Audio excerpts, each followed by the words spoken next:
Well, welcome to today's edition of the Wellness Homesteader.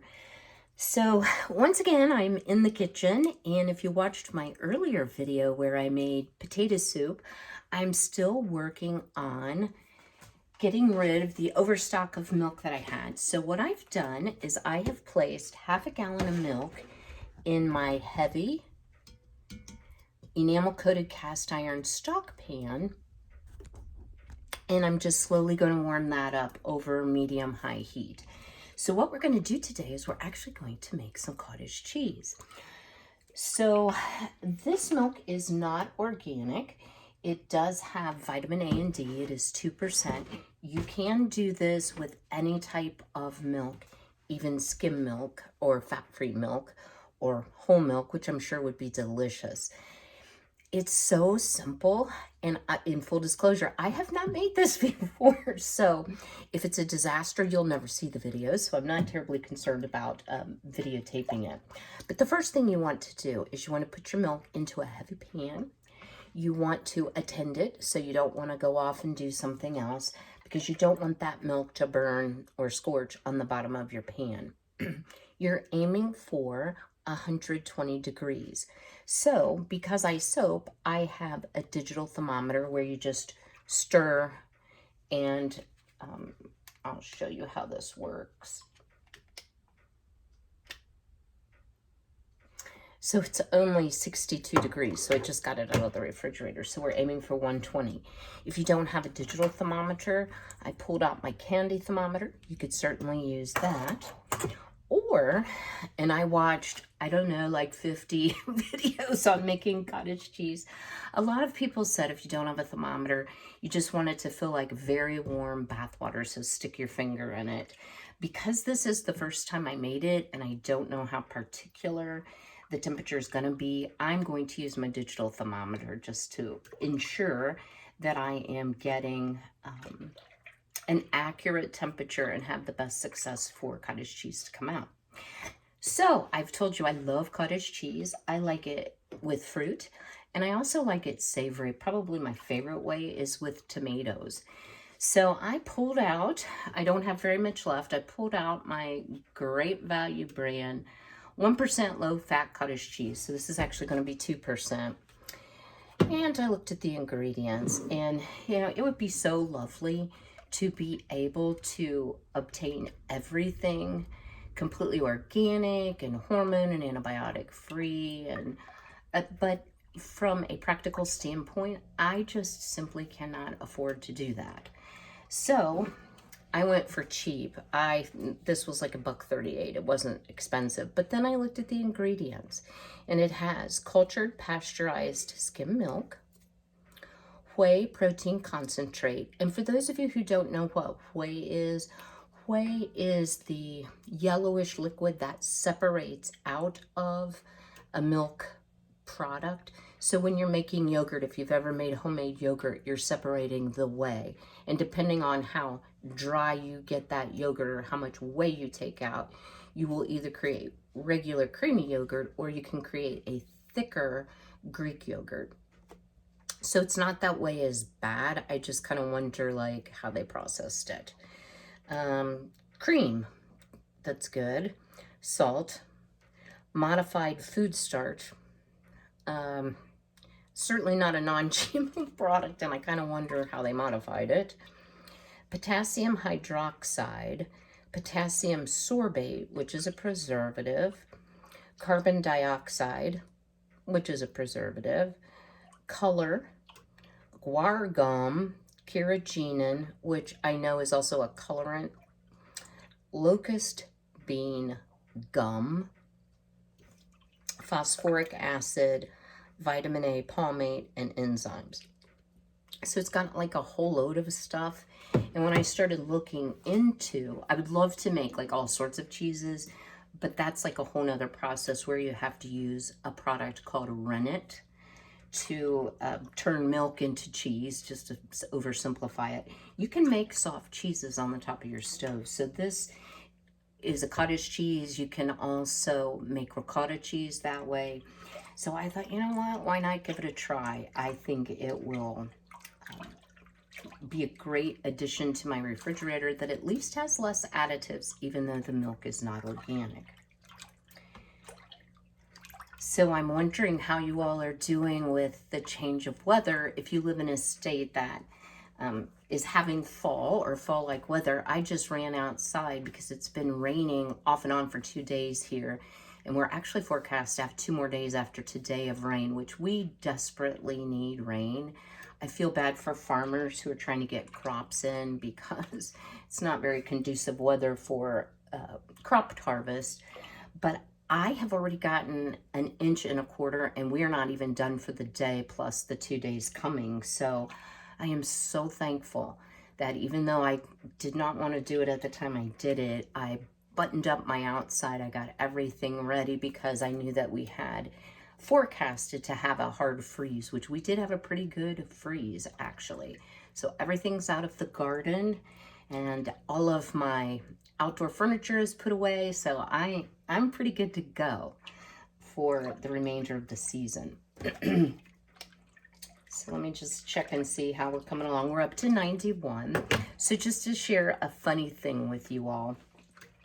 If you've ever heard me walking around in the videos, you probably hear like a scuffing noise. So I do wear house slippers in the house because I keep my house in the winter at 62 during the day, 60 at night. So it can be a little brisk in here, to say the least. So having, you know, socks and some nice warm house shoes on is a very good thing.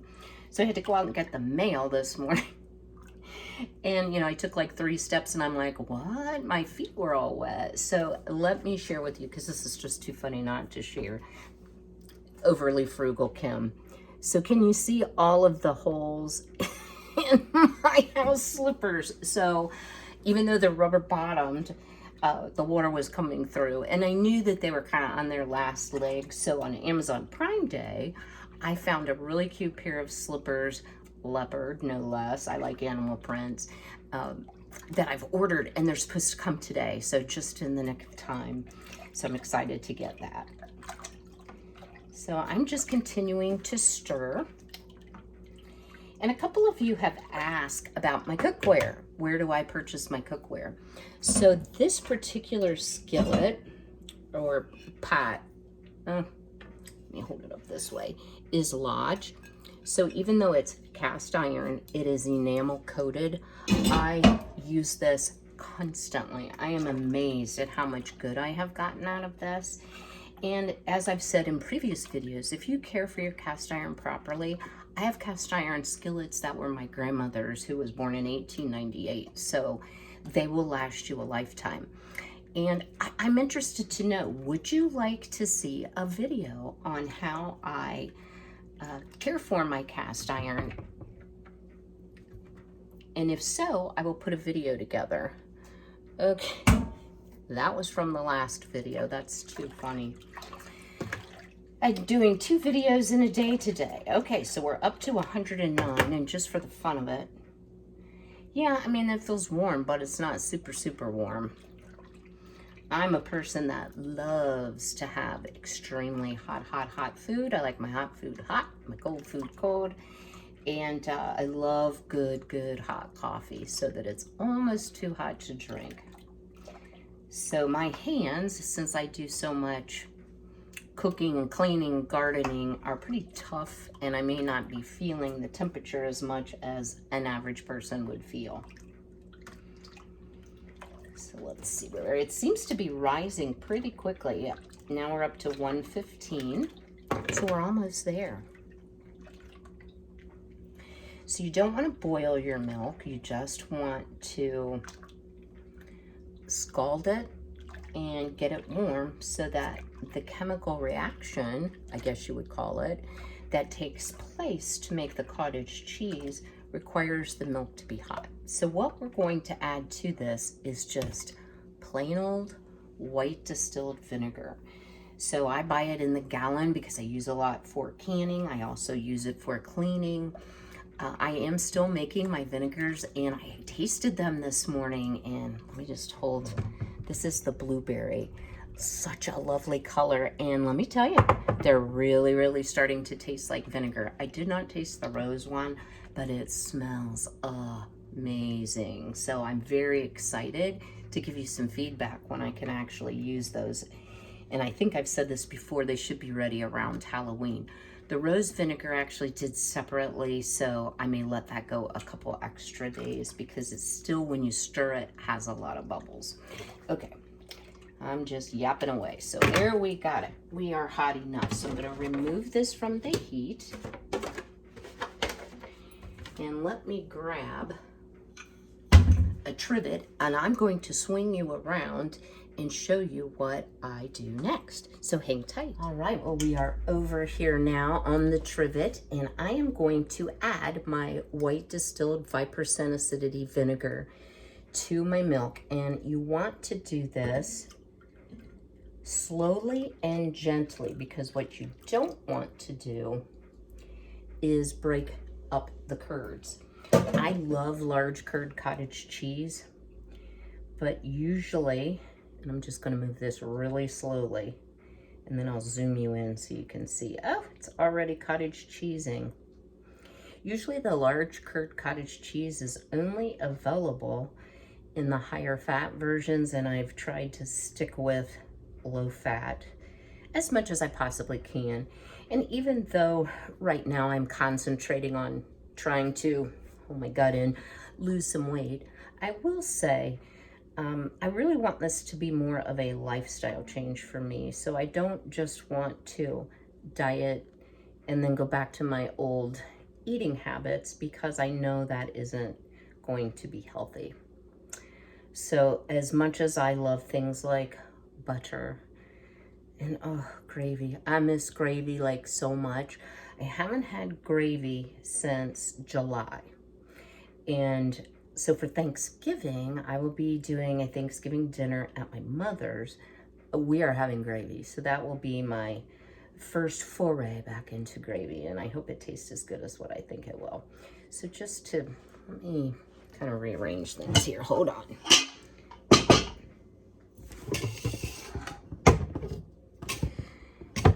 Okay. Well, that didn't work so well. There we go. Can you see that we are starting to develop curds in our milk? So the old nursery rhyme, curds and whey, that's exactly what we're going to have. Now, some people mentioned in their videos, as I watched all 50 of them, that the one thing about making your own cottage cheese was you generally ended up with a lot of whey and not a whole ton of cottage cheese. So from that standpoint, it was a bit on the wasteful side. Given that I had 2 gallons of cow's milk, and all I'm going to do now is cover this and set our timer for 30 minutes to let those curds form further. Given that I had so much milk, I'm not concerned that I'm quote unquote wasting it. Plus the whey, and when we get a little further into this, I'll show you the whey. You can use it for all kinds of things. When I make yogurt, I also save the whey, and I use it in my bread making, and it just imparts a delicious flavor to your bread. You can use it in soups. You could actually even use it in your smoothies or anything that calls for water. So if you're making rice or sort of an instant stuffing type mix, or to boil noodles in, you could even do it that way. This is called acidic whey, what separates out. So it is not sweet whey, which is what you get when you make hard cheese. So it does not have the protein content that a sweet whey would have, but it does impart some protein and a delicious flavor to other products. So I'll set the timer here for 30 minutes, probably 29 now that I've talked a little bit, and then I'll bring you back to show you how we separate our cottage cheese from the whey. Okay, well, we are back, and you can see we have a bowl now, or a pot, of curds and whey. So just in telling you my experience, I noticed as I was reviewing the segments I'd done up till now, I didn't tell you how much vinegar. So it's 3/4 cup for a gallon of milk. So it would have been 3/8 of a cup for a half gallon, or 90 cc's if you're using that. After 30 minutes, it was still very milky, although I had cottage cheese curds. The whey had not appropriately separated. I don't know whether it was because it was so hot and I had the lid on it, or if it actually just needed more vinegar. So I just put a little bit more.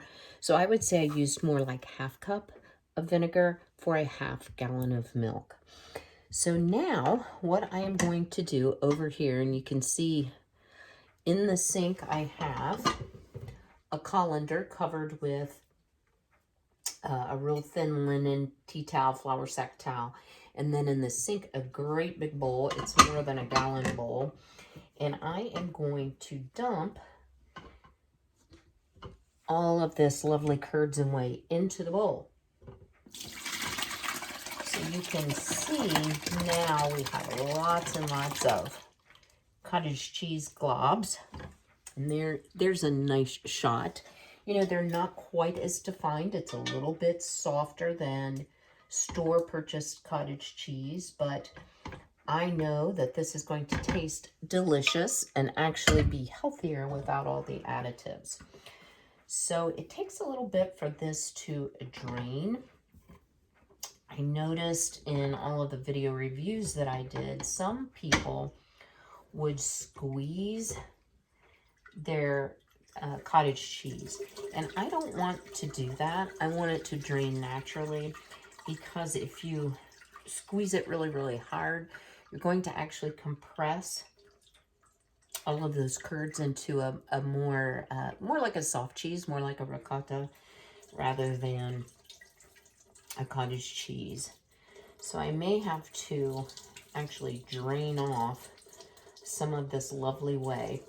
And I wanted to mention as well, if you want to preserve the whey, it will keep in your refrigerator for quite some time. One of the videos I watched said 6 months. I don't know if it would really be good for 6 months or not, especially if you have any milk solids remaining inside the whey. This is pretty well just clear. So let me put this over here. Let me just show you, because I am going to have to drain off what I have, what you can expect to get. So there you go. I have lots of whey for some bread making a little bit later this week. So I am going to put this in a quart mason jar, and then I will bring you back and show you how to finish up your cottage cheese. Well, I have finished making our beautiful cottage cheese, and as you can see, it doesn't look all that different from the cottage cheese you buy in the container. Now, because we did use vinegar, it's not a real strong vinegar flavor, but I do somewhat taste the vinegar. I have cottage cheese on my cupboard. So what a lot of the videos recommended was that you rinse it under tap water for 3 to 5 minutes. Well, I'm not willing to use that volume of water, and I also hate to use my city chlorinated water over this beautifully created cottage cheese. So I tasted it, and I actually thought it had a little bit of a salty taste from the vinegar, and it was actually delicious. If this is drier than you want, it's certainly drier than what you would get in the store, you can just add a little bit of milk back to it, or you could add heavy cream or half and half, whatever you happen to have on hand. This is actually my 2nd gallon of milk that I received from the food pantry, so I'm into the 2nd gallon, so none of this is going to go to waste, which is great. And I would just do it to the consistency that you prefer. Now, if you like your cottage cheese savory, I do recommend you taste it, because I don't think that it needs any salt, but if you wanted to use it, say, in lasagna or in some type of stuffed noodles, like a manicotti type thing, you might want to add some Italian herbs to it, whatever. So anyway, I hope you've enjoyed this. I think this is about 1.5 cups. So from a gallon, you'll probably get 3 cups or 2/3 of a quart. So quite a bit, actually, when you consider that I also have quite a bit of whey that I can use in bread making and other things. So be healthy, be well, be blessed. Enjoy your day.